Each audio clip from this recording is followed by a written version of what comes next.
നമസ്കാരം. നമ്മൾ അറിഞ്ഞിരിക്കേണ്ട പ്രധാനപ്പെട്ട ചില അറിയിപ്പുകളാണ് ഇന്നത്തെ വീഡിയോയിൽ ഉൾപ്പെടുത്തിയിട്ടുള്ളത്. ആദ്യത്തെ അറിയിപ്പ് സ്ത്രീ സുരക്ഷാ പെൻഷനുമായി ബന്ധപ്പെട്ടാണ്. നിലവിൽ അപേക്ഷ വയ്ക്കുന്നവർ ശ്രദ്ധിക്കുക. ആനുകൂല്യം ചിലർക്ക് ലഭിച്ചിട്ടുണ്ട്, ഇതോടൊപ്പം തന്നെ കിട്ടാത്തവരുമുണ്ട്. അപ്രൂവലായിട്ടും തുക ലഭിക്കാത്തവർ, അതുപോലെ പ്രോസസ്സിംഗ് എന്നൊക്കെ കാണിക്കുന്നവരുണ്ട്.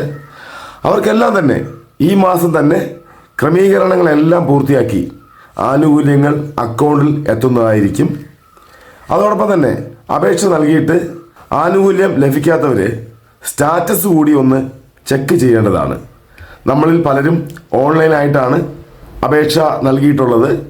അതുകൊണ്ട് തന്നെ ഓൺലൈൻ സർവീസ് സെൻ്ററിൽ പോയിട്ട് നമ്മുടെ സ്റ്റാറ്റസ് ഒന്നുകൂടി പരിശോധിച്ച് നോക്കുക.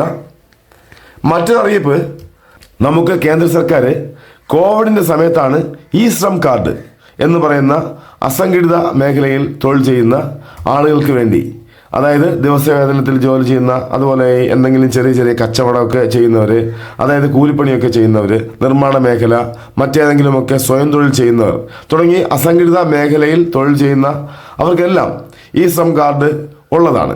18 വയസ്സ് മുതൽ ഉള്ളവർക്ക് ഈ കാർഡ് എടുക്കാൻ സാധിക്കുമായിരുന്നു.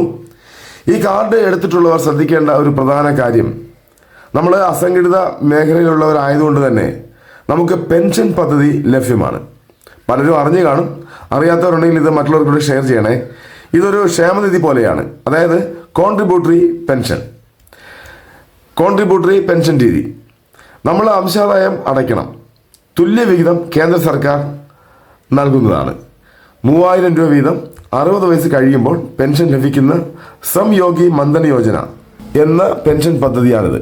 താല്പര്യമുള്ളവർക്ക് അക്ഷയ സെൻറ്റർ വഴിയോ കോമൺ സർവീസ് സെൻറ്റർ വഴിയോ ഇതിൽ ചേരാൻ സാധിക്കും. ആധാർ, ബാങ്ക് ഡീറ്റെയിൽസ്, ഗുണഭോക്താവിൻ്റെ വിശദ വിവരങ്ങൾ, ഫോൺ നമ്പർ ഇവയെല്ലാം ആവശ്യമായിട്ടുണ്ട്. 18 വയസ്സ് മുതൽ 40 വയസ്സ് വരെ ചേരാൻ സാധിക്കുകയുള്ളൂ, അത് പ്രത്യേകം മനസ്സിലാക്കുക. മറ്റൊരു കാര്യം, എംപ്ലോയ്മെൻറ്റ് എക്സ്ചേഞ്ചിൽ തൊഴിൽ കാർഡ് എടുത്തിട്ടുള്ളവർ ശ്രദ്ധിക്കുക. പ്രത്യേകം പുതുക്കലിനുള്ള സൗകര്യം ഇപ്പോഴുണ്ട്. സീനിയോറിറ്റി നിലനിർത്തിക്കൊണ്ട് തന്നെ പുതുക്കാനുള്ള അവസരം പ്രയോജനപ്പെടുത്തുക.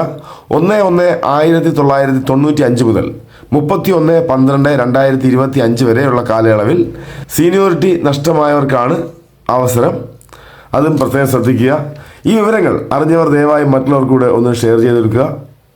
അവർക്കും വളരെ ഉപകാരപ്പെടട്ടെ. നന്ദി.